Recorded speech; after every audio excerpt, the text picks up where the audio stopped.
In this video, I'm going to walk through how to save a workbook as a different name in Excel.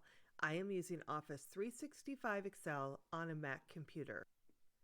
In the workbook that you want to save with a different name, click on File in the ribbon. Click Save As. Navigate to where you want to save your file. Make note of where you save the file. Type the new file name and click Save. There are some basic file name rules. Try to use only letters, numbers, and spaces in the file name.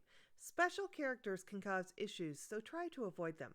By the way, dashes and underscores do usually work, so those are two special characters you can use. As a practical manner, keep your file names under 100 characters in length, although technically they can be longer. I have a file name, extension, and path example circled on the screen. We can walk through that sample. The first letter is the drive letter. Many times it will be C:. Next comes one or more folders. Here I am using my Documents folder.